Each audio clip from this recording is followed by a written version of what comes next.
Well, we could talk about puts and calls. That's interesting. You know, I was an option broker on Wall Street for many years, one of the biggest producing options brokers on Wall Street in 1989 and 1990. So I know a lot about puts and calls. You want to talk about puts and calls? Yeah, I think if you explain that, because it's the Beijing put. So as they describe, as Ambrose Evans Pritchard describes it, it's basically you get to play and speculate on the upside, so the price of gold may rise, but it's impossible to lose money because there's a bottom, he's saying. So it's kind of a hedge in a way?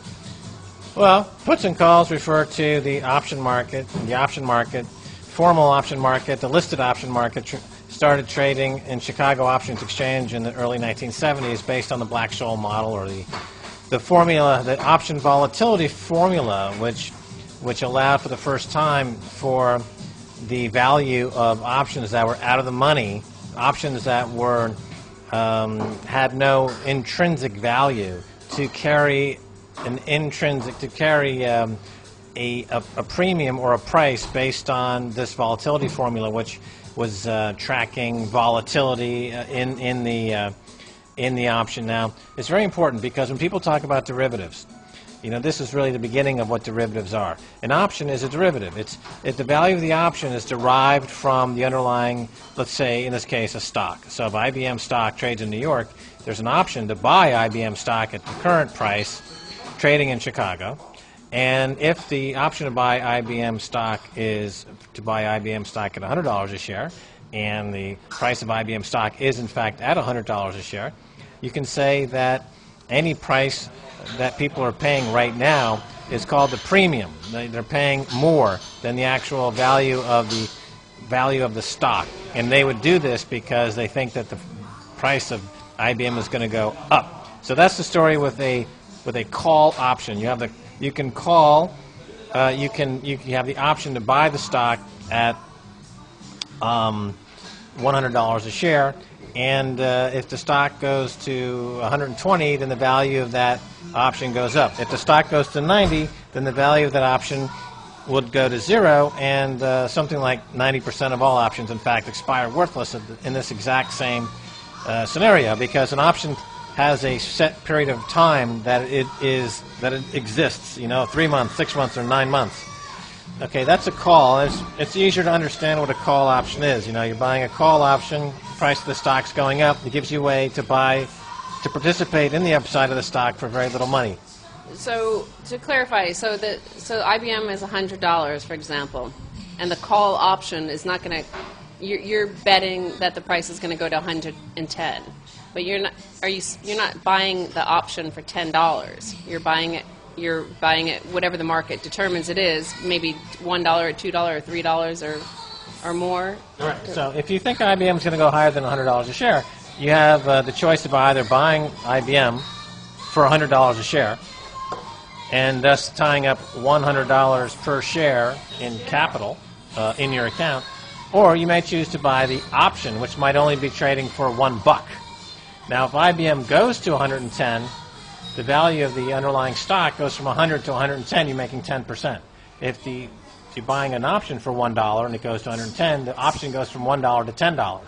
So you're making 1,000% on your money versus 100% on your money. Or I'm sorry, 10% on your money, right?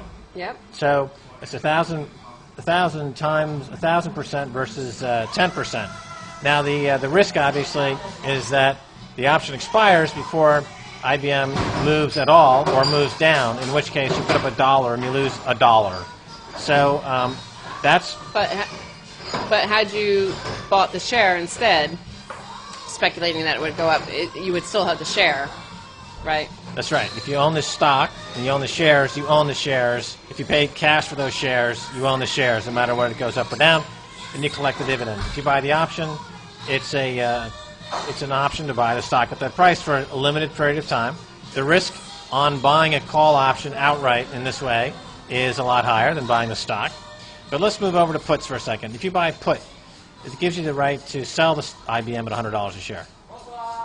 So if the stock of IBM went from 100 to 50, you could still buy it for the effective price of $100 a share. So the value of that put would go from 1 to 50. So it's a way to play the stock on the downside. A lot of people understand you can sell stock short. You're selling stock you don't own using borrowed money in the hopes that you can buy it back at a cheaper price and repay the loan of stock and keep the cash difference as a profit. That's a short sale.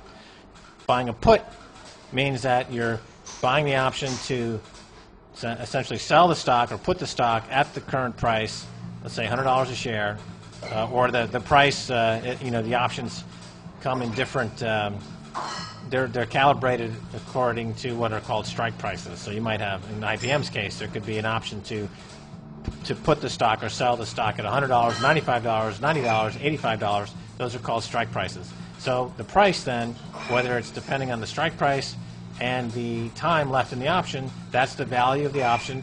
That gives you the option volatility formula. That's what the Black-Scholes models is all about. That's what listed options are all about starting in the 1970s. And that's the beginning of derivatives. That's when people talk about derivatives, that's it. That's what they're talking about. It's the Black-Scholes model and the option volatility formula, except it's been extended over 30 years to be multiple layers. So essentially when you talk about derivatives today, these options where the price is derived based on the value of the underlying stock moving up and down, then people figured out that you could trade an option on an option, and then an option on an option on an option, and then ad infinitum. So that's why you end up today with $700, $800 trillion in so-called derivatives. These are just bets, layered on top of bets, layered on top of bets, and the underlying price or value upon which the whole thing is derived is buried, like the princess and the pea, if you remember that story. The pea was very minuscule, and then she was lying on 30 different mattresses. And but nevertheless, the pea, the fluctuation in that pea, made the princess upset. That's why a bank like Citigroup, which might have 50-to-1 leverage in the derivative markets, that means that if the equity only moves down 2%, the value of the bank goes to zero because they're leveraged 50-to-1.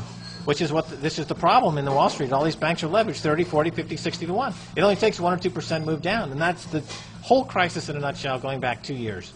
And that's what we're experiencing right now, is a climb back from the crisis. Is played out in the currency markets and the gold market, and now we're on the 1-yard line, basically, after a 2-year suspense period with the inflation and the deflation camps battling it out, which is going to be right. Gold is on the ready to either break out and prove this inflationary story correct.